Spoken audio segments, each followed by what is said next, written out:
I stopped Oh, you when did? Yeah, okay. I stopped, but because we did just three of us. Yeah, fair enough. So welcome everyone. We're just going to give people a couple more minutes just to come in from the waiting room. So we should be able to get started in a few seconds. We'll just give people another minute or two to join.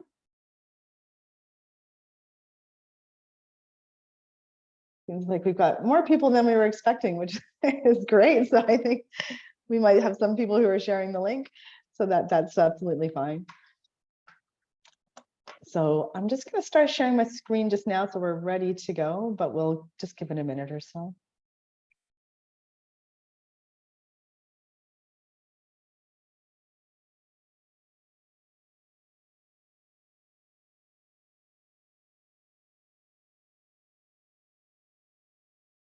So Rita, if you maybe just let me know when things sort of slow down on the waiting room side, and we'll make a start. Okay, after and then a minute, because people are still showing up one by one.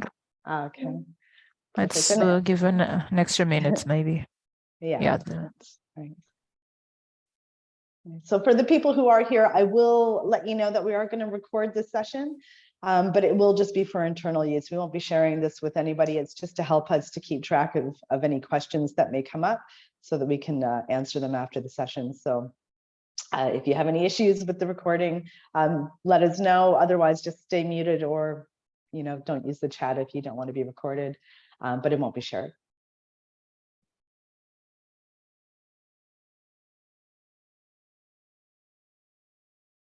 So I can see we've got 30 people in the room now, which is about right, I think. Yes. All right, well, I think we will maybe just make a start then, and others can join in as they come in. So if you're happy to keep an eye on that, Rita, that would be great. And we'll just make a start. Yes. So welcome everyone to today's session. This is, as I said, just being recorded for internal purposes. We will not be making this public, but it will help us to record any questions that come up and to improve our FAQs on the website based on anything that you've asked today. So what we're hoping to do today, we've got a maximum of an hour blocked off for the session, but really depending on how many questions you have, it might be a shorter session. But it really is meant to be an informal chance for you to ask any questions that you have about the first open call, anything to do with the support offers. We have a few of the support providers with us today, and anything that we can't answer, we will pass through to them, but also questions about eligibility, the application process, and what will be expected of you as participants.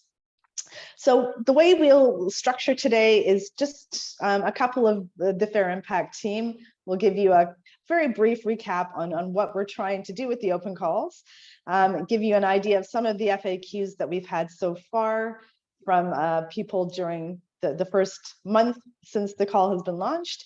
And then we'll give you a little quick run through of the grants application platform, just to give you a reminder of what it looks like and how you interact with it. And then really the rest of the session will be over to you to ask any kind of specific questions you have. The way that you can do that, you can either add questions to the chat in Zoom. You can feel free to raise your hand at any point, and we'll then let you unmute and you can ask any questions. And we also have a document, and maybe Ryan, if you don't mind putting the link to the Google Doc where people can list questions, we'll check that as we go along as well. But as I mentioned, it's very informal, so there's no real reason you can't ask questions at any point as we go along. So feel free to do that, and we'll just address them as we go along. So for the first, up to 5 minutes or so, I really just wanted to give people a reminder of what it is we're trying to achieve and what it is we're offering in this first open call. So a reminder of the aims.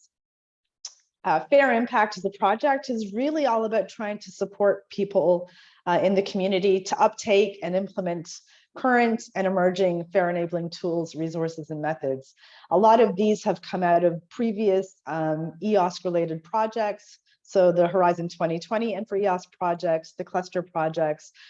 So we know there's a lot of good stuff out there, and what we're really trying to do is to help promote the uptake, and where it's relevant to enable the extension of certain tools for reuse in different domains, perhaps to those for which they were created. So that's really what we're hoping to do. The open calls are one instrument that we have to try and help to do that. We have pillar work packages in the project that will also be working to build on existing tools and to extend them for different purposes. And they will be fed into the open calls over the life of the project. So the first open call, this is the first of 3 that we have planned for the financial support over the life of the project. It opens on the 31st of March, and we have 2 additional calls at least coming up in January 2024 and September 2024. So if you don't apply to the first open call, hopefully there'll be other support offers that you see coming in January or September next year that you might want to join as well. And what we've done with the open calls is to try and take away some of the difficulties. So instead of asking you to propose your own ideas of things that you want to try on different tools, we've tried to make it a little bit easier, and we are proposing 2 defined support offers. So both support offers that we've put together for this first open call are designed to allow participants to work towards enhancing the fairness of their data. Semantic artifacts such as mappings, catalogs, and things like that, and also making data-related services more fair enabling. So the 2 defined support offers we have are broadly designed to help with those. Here's just a screenshot of the webinar page. We have 2, I'm going to give you a very high-level introduction to the 2 support offers. I think most of you have probably already been looking at the website, so you've probably got a fairly good idea of what they offer. The first support action is an assessment challenge to help look at the fairness of data sets and semantic artifacts. So again, this could include things like ontologies, terminologies, taxonomies, thesauri, and various other semantic artifacts. The way this support offer will work is that participants will get dedicated guidance and tuition from tool producers to try and use different fair assessment tools. So we've got Fuji, OFAIR, and FOOPS, as well as a few other tools to help people to try and look at the overall fairness of their data sets or semantic artifacts. And they will then work towards maximizing the fairness of those data sets or semantic artifacts with the guidance of the mentors. The second support action is using the fair signposting and RO crate approaches to try and make content and metadata discovery a little bit more machine actionable and straightforward. So these are both existing approaches, and the idea here is that you will work again with some mentors to try and be introduced to the technologies and understand how they work, and then to apply it to your particular context, whether you're a repository manager or somebody who's running a service. Hopefully then you can start to think about how these different technologies can be used to enhance your service and make you more fair enabling. So for more detail on the specifics of both calls, I would encourage you to look at the website. But for each of the support actions, these 2 support actions, what we're going to provide is the detailed package of support. So this is really just through a series of virtual workshops and access to the experts and the mentors, just a chance to understand how to implement a particular tool or approach. The financial support aspect is something that we've worked out based on a day rate. So we are using a €500 a day rate to try and provide support, really to buy out the time of people participating in the support actions. It's meant to really help facilitate your participation in the workshops and to do a little bit of the homework. So we have worked out for both of the support offers how much time we think it will take for people to participate. And actually, in the case of both support actions we're offering in the first open call, it's 5 days of effort that we anticipate. So the financial support on offer for both of those support actions is 2,500 euros per participant or user group, and we'll maybe pick up on that in the FAQs. What we're also hoping is that you will get, in addition to the support from the experts, we also hope that you'll learn from your peers. So what we've found in previous projects like Fairs Fair is that peer-to-peer knowledge exchange is really important. It's really good to hear from your colleagues, what they're doing at their, with their resources and with their services. And it's really an important aspect of the support program to be able to facilitate that knowledge exchange with the participants. So that is something that we're hoping to do within the virtual workshops. What we expect of you as participants who are applying to the open calls really is the readiness and the willingness to adopt the tool or the approach that's being supported. So we're hoping that people are coming with an aim to really put something into practice. We want people to come in and also take part in the workshops. As mentioned, there's 3 virtual workshops associated with each of the support actions. And we would anticipate, unless there's a really good reason that you can't make it, that we would expect everybody to take part in the virtual workshops as they are provided. They will all be held virtually. So this is one of the design features of the support actions, is to try and make sure that we're not taking too much time in terms of travel. It can be very nice to be in the same room with people, but for ease and for financial reasons and for just for the greenness aspects, we're hoping that the virtual approach will just make things a little bit easier for everybody involved. The other thing that we would expect for the applicants is that you are able to take part in the support action. So check to see if there are any particular technical requirements that you have, and make sure that the right person is taking part from your organization, so that you get the most out of your participation in the support action. There are a couple of other things that we would hope to get from you. Willingness to take part in a periodic follow-up or a questionnaire. And this, again, is just to help us to understand if your participation in the support action has helped you to actually put something into practice. And we know that can take time. It won't necessarily happen right away after your participation. So we will want to check in with you maybe once or twice over the next couple of years with a brief questionnaire, just to see how things are going. And the final thing is that we want to do a final exit interview with you. And this will be with an eye to developing a sort of an implementation story that we can package up for the 2 support actions, where we can share the lessons learned from the different stakeholders and participants involved, and share that with the wider community who might also be looking at taking up some of these actions in their own contexts.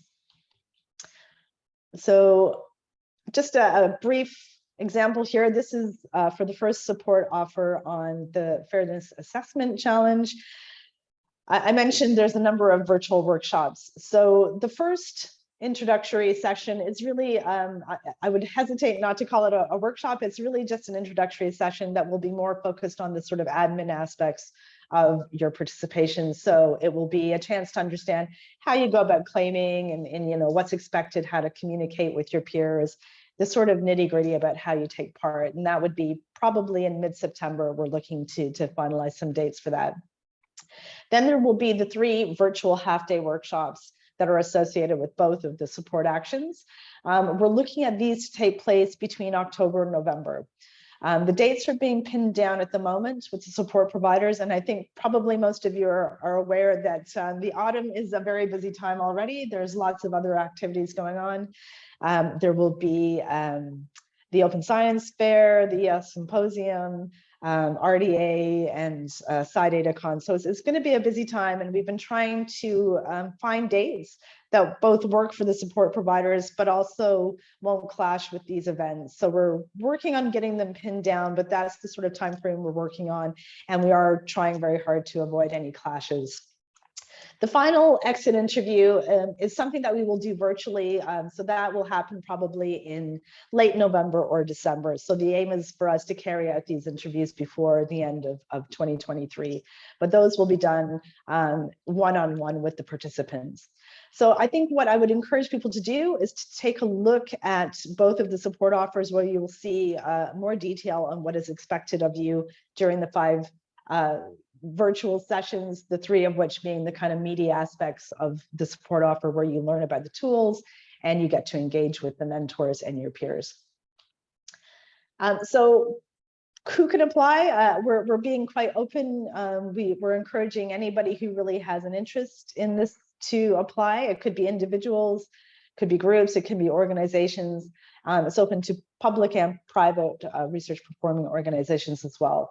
So I think for these first 2 support offers, they're probably most geared towards repositories and data and metadata service providers, but also people who are creating semantic artifacts. So probably people coming from the research performing organizations and research infrastructures as well.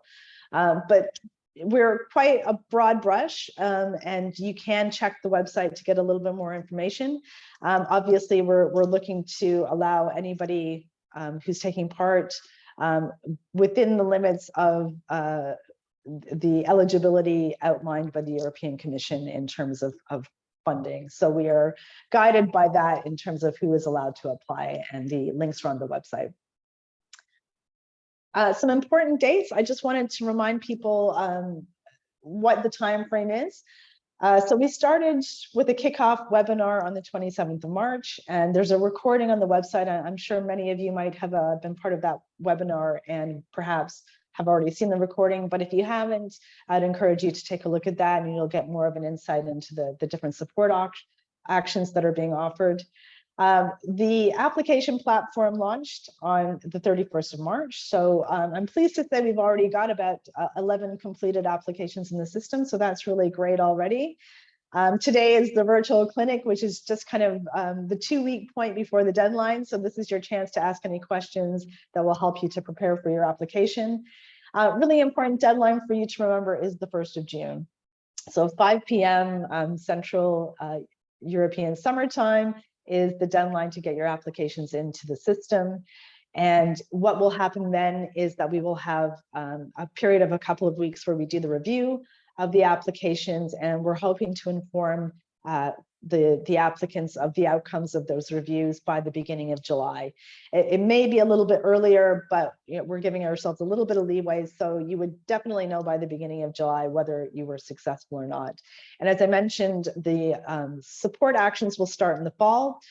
We didn't want to clash with any of the holiday periods, so we're anticipating a mid-September start and having the virtual workshops run through November and October, and avoiding those other events wherever possible. So I think that is all I wanted to cover for my quick recap on the open calls.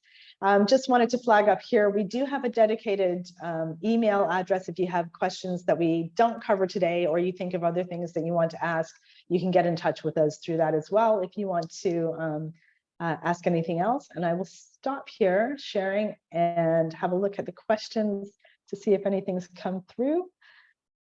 I think there was just the question about the dates. As far as I can Ryan see. said there was a question for me. Oh yeah, go ahead. I'll read it out. Sorry, the question was, I'm not sure who it was, but that's okay. In support of 2, you support work towards many goals and list also assistance with development and improvement of training and specifications, as well as community support and advocacy.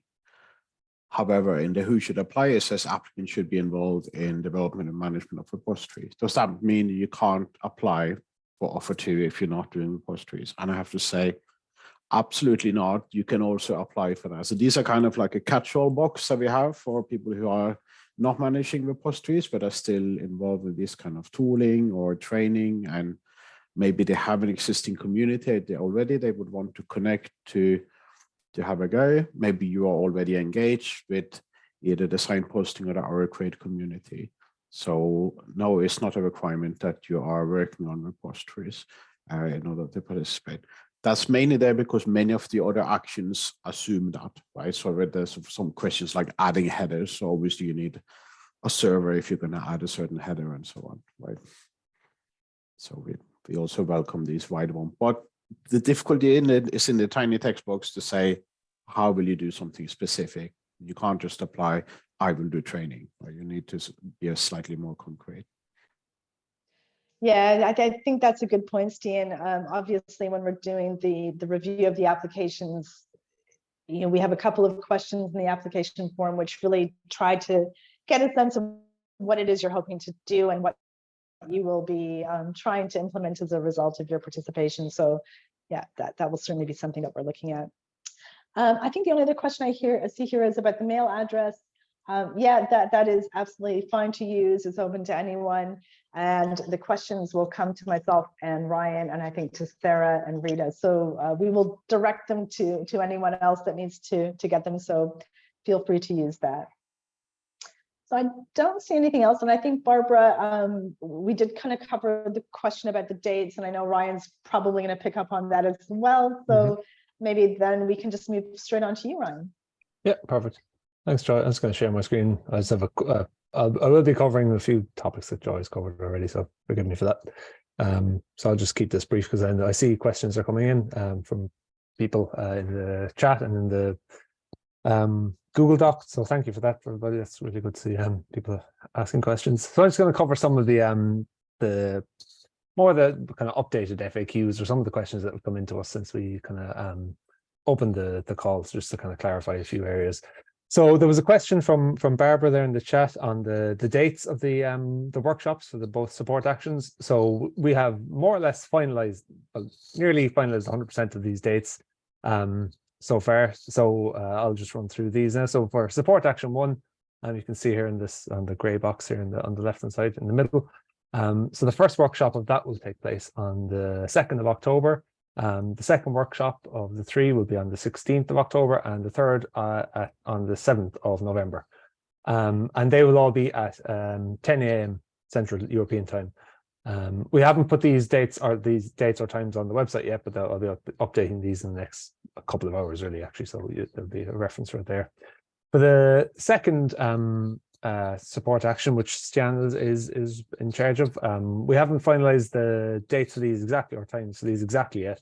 We'll be getting to that hopefully very soon. But we have a kind of a date kind of windows for each of these. So the first workshop will be here in the last week of September, the 25th to the 29th. The second workshop will be the week of the 9th to the 13th of October, and the third workshop will be the 7th to the 10th of November. As I said, as soon as we have these dates and times sort of pinned down, we'll get these onto the website. There'll also be an introductory workshop, so that this will be kind of covering more the sort of admin type of things, and the so for when this will be for kind of successful applicants. This will cover things like the communications channels that will be involved in the support actions, things like how to claim funds and what we'll be doing around the implementation stories, that type of thing. Just kind of more housekeeping things. This will most likely be on the 11th of September. Again, we don't have the time exactly for that, but as I said, as soon as we have that pinned down, we'll have that up on the website. No later than the end of this week, at the end of the week, I think. So just to reiterate as well what Joy has mentioned, we did have a question about earlier on when we first opened the call about whether the applications will be evaluated sort of on a rolling basis, but we're going to wait till the end of the period, so the 1st of June, as Joy said. So we're going to wait till all the applications are in, then evaluate them then as they come in, and then we'll, as Joy mentioned, we'll be doing that evaluation through June, and then people will be notified successful or unsuccessful in early July. So again, I think we'll be reiterating something that Joy mentioned here. So we did have a question a couple of weeks ago from a potential applicant on the situation with how funding can be split. So if it depends if people are applying as an individual or if they're applying as part of a team. So as Joy kind of made clear there earlier, so the €2,500 for each of the support actions is based on the 5 days worth of effort that the support action providers sort of estimate it will take for people to participate fully. So that can be divided by, that can be just that 2,500 can be buying out an individual's time, or it can be buying out a group of people's time, but it will be just that 2,500, whether to an individual or spread to a team of people. And then the final thing would be worth updating you on is the national eligibility. So I saw there was a question in the document there on one country, I think it was Tunisia, whether people are eligible to apply from there. So to answer that question first, the people from Tunisia and institutions from Tunisia are eligible under the list of associated countries. I've put this list here, and I'll put this link, a link to the slides I'm using here into the chat when I'm finished here. But just the one major update is that due to a decision made at the European Commission level early on in the year, it will be the case then where we won't be able to fund any applications coming from Hungarian institutions. And for this open call, whether or not that changes by the time we do the second and third open calls in the second and third years of the project, that it might be the case that changes. But as of now, we won't be, unfortunately, won't be able to fund any applications coming from Hungarian institutions. So I think that's it from, as Joy said, we have the open calls at fair-impact.eu website. It's that or it's not website, email address, so people can contact us on that at any point with any questions they have. And I think I see there's a bit of activity in the chat, so what I'll do is I'll stop sharing my screen so I can have a look, see what questions we can answer. That's great. Yeah, I think it would be good if we maybe move over to the Google Sheet, where there's been a bunch of questions coming in over the last couple of minutes. And actually, Ryan, are you able to maybe show that document, and we can run through it with everybody so they can see? Yeah. Which was, I think we've answered the first one. Stian's already picked up on that. And the second question on the dates. There's the question here, maybe for Stian, actually. Are legacy versions of Invenio considered for Action 2? Is that something that you would? It's interesting. I'm a lover of legacy software, so I wouldn't rule that out at all. No, that's interesting. Obviously, it would be nice also in the latest version, but I know there's a big jump for even Sonota having updated to the latest menu. So yeah, they should definitely be in. I'm assuming now that there is someone actually running this legacy version, and that's why you want to do it. Okay. So I'm going to put in answer as yes. But you would want a little bit more detail in the application, perhaps.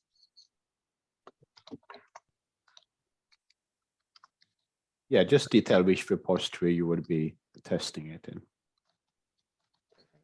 And the next question on the list there is the question about Tunisia. So someone, I don't know who's put that answer in, but yeah, Tunisia applications from Tunisia are accepted, and there's a list of eligible countries there in the and there's a link in the notes there. Yeah. So, okay, that's great. The next question is about the first open call for support action, which is on the fairness of data sets and semantic artifacts, and it's asking if there's a preference for submission of either semantic artifacts or data sets, and would you need a DOI for these in the application form? The answer to that is no, we're not putting any, real expectation. We'd like to get at least some of the semantic artifacts. They can be a little bit more difficult, so we'd like to get, not all data sets, so we'd like to get some semantic artifacts included in the support action. You don't necessarily have to have a DOI. I mean, obviously, this is all part of the fairness assessment. I think you would need to have something that the tools can at least be able to use to find the data set. So you would want to have a URL or something that at least can be used within the tools. So I would say there is no preference, but we would expect that there is at least something that is available. Whether it's a DOI or not is not that important, but you would need to have something that you can use and that can be found. So I hope that answers your question. And okay, perfect. That's great. Can the same institution apply for both calls?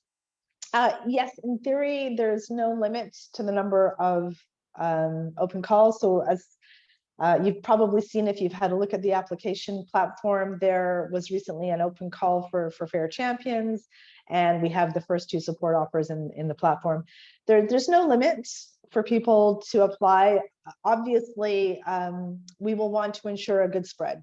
We really don't want one organization getting, all of the, the places. So we would want to try and ensure a good spread, but feel free to apply for more than one. And during the evaluation and selection, we would, if there was, a really obvious one that you excelled in, we might choose you for one and not another. In exceptional circumstances, we might choose to give you both. But I think, in theory, there's no reason that you can't, but we'll just be working to get a good spread. So hopefully that answers. So maybe we can move on to the next question then. What kind of actions will be funded? Is it implementation or development or both? And are there requirements for partners, or could we apply for work that takes place only at our organization? I think I can answer the first part. The second one, I might need a little bit of clarification, but I think in terms of the first part, what we're really trying to do is implementation. First and foremost, what we're trying to do is to introduce you to some of these tools and get you to give them a try. So working with mentors, in most cases, the people who produce the tools and the approaches, to understand how to use them and how to interpret what they're telling you. For the support offer 2 that Stian's involved in, there's more of the implementation and sort of development aspect. So I don't know, Stian, if you want to say a little bit something on that, but for the first one, it's more on the implementation. I can see you're typing into the chat. Yeah, I'm trying to see if I understood it correctly what you said there. So I understand that number 1 is more like we have some tools and we want you to try them, and number 2 is more like we want you to help make something, right? So but it's approaching from both ends, really. Yeah.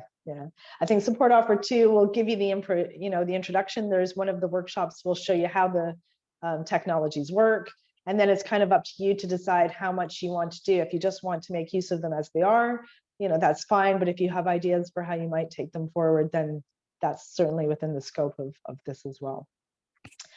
So I don't know if that answers your question from guesses, or if you need any further clarification.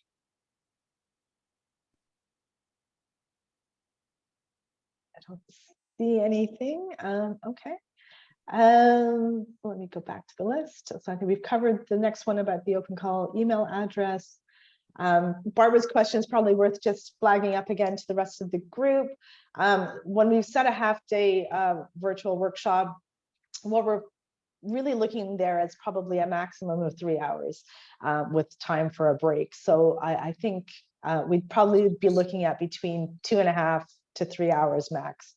It might be maybe even 2 hours. So I think it's really up to the support providers, and more information will come on that, but 3 hours max is what we're hoping for. What will happen in between the workshops is that you will have a Slack channel to use to communicate with the mentors.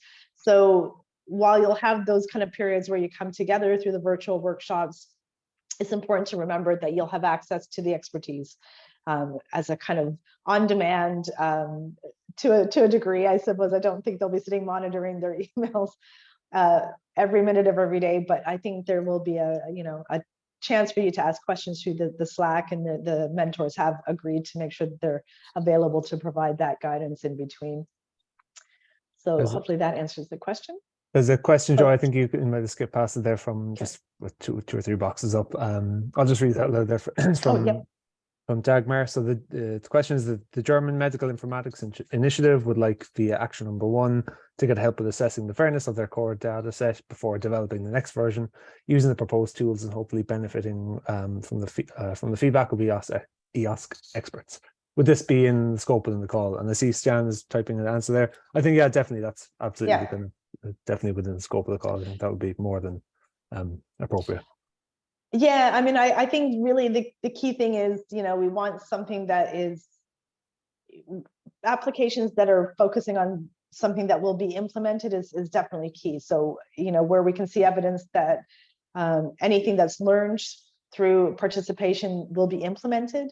So improvements will be made. That's absolutely the kind of information that we'd love to see. So certainly that we would see that as being in scope. So thanks for that. And thanks for flagging that one up, Ryan. That was great. The next question here is how many people from the project team could join the workshops? So again, we don't have a limit. There'll be virtual workshops. The idea is to try and keep them, we had said, you know, a maximum of about 15 teams per support offer is what we thought would be reasonable, just to allow interaction between the participants and the mentors. As Ryan mentioned, you can be an individual taking part, or you might have, you know, a couple of people joining as well. We're not going to put a limit on the number of people who can join those virtual sessions. You know, we'd say at least one from every successful applicant team should join it. But yeah, we will certainly be open to having more than one person join each of those sessions, and obviously not. We want to keep it involved to the number of people who will actually be doing something. So we don't want people joining just to listen in. We really want people who will be part of the support action, but we can have definitely more than one per supported applicant. And let's go back to the list. Yeah, I think it's probably worth mentioning again there that there's no limit to the number of people who can be involved in the application. But as Ryan mentioned, the funding available remains the same. So if you're a team of 1, you get 2,500. If you're a team of 10, you get 2,500. It's based on the number of days required to take part. How you split that up between people is kind of up to yourselves. I would assume if there's too many people involved, it actually becomes very difficult. So, you know, we would assume you wouldn't want a cast of thousands trying to take part in this. So keeping it kind of realistically scoped, I think would be important. So Barbara, maybe you can move on to this next question here. I work for a research community, but I'm not sure if I should then apply as a person, as a small company, or if the research infrastructure needs to apply. I think you can apply as an individual. I think what we're hoping to see in the applications is then how it would be taken forward. So if you are then planning to take forward what you've learned through this into a role with a research infrastructure, for example, then I think you would just want to demonstrate how that would happen within the application. So definitely, if it's easier to go as an independent, that's fine, but just make sure that it's clear in the application how you're going to implement this at the research infrastructure level. Is that clear enough, or do you need anything else on that? No, it's hard to kind of keep track of all the documents in the chat. Okay, perfect, I can see the chat. So Ryan, I think if there's anything in the hands or chat questions in the Zoom, if you can let me know, and I'll just kind of keep working through this list of questions here. Yeah. There's a thanks there from Barbara, so I hope that okay, so that's great. Question. Okay, yes, these workshop materials, yes, we put the links in the chat, and that they'll also be on the website too. So we'll probably get them up either today or tomorrow. And Stian is working away, putting the links into the chat there as well. So thanks for that, Stian. So for support offer 2, how big the repository or supported community should be in terms of the number of users, the number of research objects? Could community-driven initiative participate? Yeah, I would say definitely. I'll pass to Stian in a minute, but I would say yes. You know, smaller repositories are certainly within scope. I think that would be something we'd be very keen to see, is some of the smaller repositories getting involved, because they're quite often the ones that are left out of the big funding proposals. And so yeah, if we can start to make sure that smaller repositories and services are also working towards becoming more fair enabling, that would certainly be something that we would see as a good thing. I don't know if you had something to say on that as well, Stian? Yeah, very much welcome that. In fact, several of the approaches currently are also such smaller or ad hoc repositories that have started, because it's easier to do quicker changes in that way as well. Yeah, great. So yeah, definitely. I think, you know, in many ways, we didn't cover this in the kind of eligibility, but one thing that we are trying to do is to prioritize people that are deemed to be sort of less EOSC ready, if you like. So some of the smaller organizations and initiatives might fall into that category or not, the case may be. It's not always the case that smaller means less advanced. But yeah, I think we want to be inclusive and get a good representation of different sizes and different kinds of organizations. So moving on, for support offer 2, will it be possible to check the fairness of I think this might be for support offer 1. Will it be possible to check the fairness of an infrastructure repository as a whole? To be honest, I'm not entirely sure. I would need to maybe ask the support providers in that one just to get a bit of information. So if you want to put your name in the box beside that, I can follow up and get some information. My gut instinct is probably that they'll be focusing still on looking at a particular data set or a semantic artifact in the scope of doing the work. So you'll be working with something quite tangible.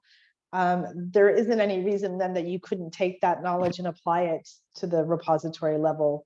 So you might be able to take part within the support offer with something kind of more narrowly scoped, but then apply it and take it forward. So that's my answer. But if you put your name in the box, then I will get our support providers just to give you a better steer on whether you might be able to do that as well. It sounds like this one is a more complex one where 5 days might not be enough because you're going to have to do a big batch evaluation, right? But it's certainly interesting I to think hear your ideas on that. it would be a fairly large undertaking. But I do think the skills that you would learn, one of the things that you'll get to do within that particular support offer is look at different fair assessment tools. And I think that the benefit of doing that is you understand, where they might kind of do things similarly and where they might do things slightly differently, and get a chance to kind of consider what it is that you're being told through the assessments. And I think then hopefully what you could do is maybe understand which is the right approach for you then to try and take on a larger scale assessment. So it could be a stepping stone approach that you might take as a longer term activity based on what you've learned in the support action. And there's a few people interested in the answer to that. So I think we had, Matthias, I think you answered, put the question first, and Didi, Bora. Yeah. I think, but we'll definitely get, but we all have your email addresses from registration, so we'll get back to you with that. Okay. Yeah, and if there is a lot of interest in this, then I think we can certainly see if the support providers can try to provide some guidance then on scaling up from a kind of specific assessment to something more at the organizational level. So that's fine. Kevin has put Kevin Ashley has put a sort of response, well, partial response to that, to the question, saying at the repository level, certifications like Core Trust Seal might be a better approach. Yeah, I mean, it depends what people mean by trying to assess the fairness of a repository, but I think that something like Core Trust Seal is not directly assessing that, but it's dealing with many of the same things, and even just using it yourself to do that assessment. But a lot depends. To be interested to hear more from these people about what they hope to get out of assessing their repository as opposed to a data set. Yeah, I think that's a good point, Kevin. And I think certainly there are some instruments that can kind of look at the service level assessment as well. So Core Trust Seal is one option. I know in the Fair's Fair project, we had a sort of a checklist that helped people to look at the fairness of services as well. They could be quite a good starting point.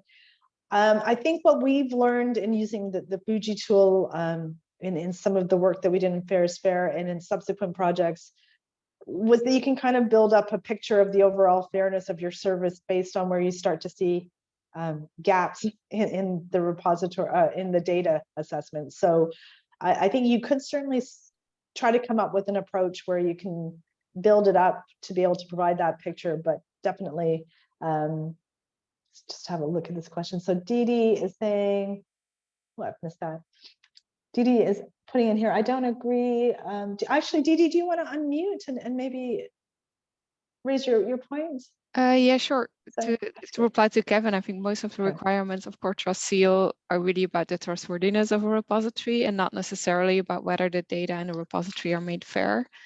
And to me, for example, it would be interesting to figure out as a repository, we do some automatic handling of the metadata to try and make them as fair as possible. But there are so many tools out there. Now, for example, I learned about signposting, which would be interesting to implement as a repository, but I'm not sure, is that the first step that we should take? Is that the most important tool to implement? So that's why I think the first call would be interesting for a repository to figure out like, hey, how fair are the data sets that we make now, and what are the tools that we can implement now to gain the most benefit? Yeah, I think that's a good point, and I think hopefully that's something that's worth promoting. We would see that, yeah, a lot of these things could be used in conjunction. So the fair assessment and the signposting, they're being offered separately. What we're hoping to do is to share the lessons learned from both support offers. So if you take part in one and not the other, hopefully by the end of the support actions, we will have some public information that helps you then to look at the others and see if they're useful for you to pick up too. Yeah. But Yeah, and that was thanks. useful to hear from Dee Dee there, because I think now it is clear. I understand you are interested in a sense looking at how fair is my collection of data sets, rather than something more abstract about how fair the repository is. Yeah. Right. Yeah. Yeah. And yeah, as I said, I think, and I think Stian pointed out, how many data sets you look at within the scope of the work is probably going to be depending on how much you want to take on. But yeah, you can scale it up. And I think you get a good information about the fairness of your service based on where you see the gaps in the results. So we're seeing, it sounds like a good idea would be, right, to just select some data set you think you can bring along, right? And then you think out later, how can I then scale it up? Yeah, definitely. So there's a question in the Zoom chat just about whether an organization can present its own fairness assessment tool during one of the workshops. I'm not entirely sure if the timing would allow like a detailed presentation, but there's certainly no reason you can't share it with the peers, you know. Is that would be. What's that? Oh, I think Ryan, I think you maybe are unmuted and you don't want to be. But yeah, I think we would definitely encourage you to share information. If there's other tools that you think we should be aware of, there's a chance to share them. One of the things we'll also be doing through the Fair Impact website is collecting other information on tools. So you can submit information on that tool through the website, through the Fair Implementation Framework section of the website as well. Right, let me go back. I think that's all of the questions in the Zoom chat. So we'll go back to the few remaining ones in the document. Can an institution represent a Horizon Europe project to apply? Yes, I believe that is absolutely fine. We can't have anybody who's a beneficiary of Fair Impact applying for these funds, but an institution that's not involved in the Fair Impact project is fine to apply. I would assume even if you're involved in a Horizon Europe project. You know, I think if there's anything in particular that you see your participation supporting in the project, it would be good to make that clear in the proposal, just how you might be taking it through. But yeah, the only people who can't apply for financial support are people who work for the Fair Impact Consortium partners. There would be a similar kudos to the one above about infrastructures, right? So are you officially representing the project, or you just happen to be in the project? Just be clear about that. Yeah, I think it's more about the intention of how you're going to apply what you've learned. If it's specifically going to be taken forward into a Horizon Europe project, I think that's fine. You know, it's always good to see that the projects are informing the work of other projects, you know, that's not a bad thing. But yeah, just make it clear how you're going to be taking it forward. Can we provide some details on the next two calls? We have some indicative information on the website at the moment. We're anticipating having something to do with persistent identifiers possibly some policy elements related to persistent identifiers, some guidelines for research software is another topic. I imagine that semantic artifacts will come through again in some of the future calls. We have kind of 3 big topic areas in fair impact: persistent identifiers, metrics and guidance, metrics and guidelines, and metadata, and also the semantic artifacts and ontologies are kind of big themes. Interoperability is also another one. So I think you'll see future support offers around those kind of 4 big areas, and we'll be looking to put more information out well before the call is launched in January 2024. So hopefully you'll see more information coming in the fall for those. So Barbara's got another question here about how many applicants can get a grant. So again, just to make clear, you can apply for as many of the support offers as you want. We will be making the selection on who's going to get supported for each of those to try and address geographic spread, representation across different stakeholder types. You can apply for more than one, but the likelihood is that, you know, we would try to pick the one that your application is best suited for. We may allow people to take part in more than one, and if you definitely think that there's, you know, as Dee Dee mentioned, she sees a direct correlation between the first and second support offer.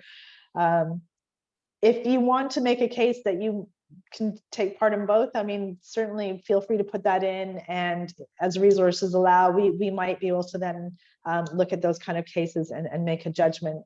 But really, the key thing will be trying to make sure that we get a good geographic and stakeholder spread. And as mentioned, I think earlier, we're looking at around 15 successful individuals and or teams to take part. So 15 in both of the support offers.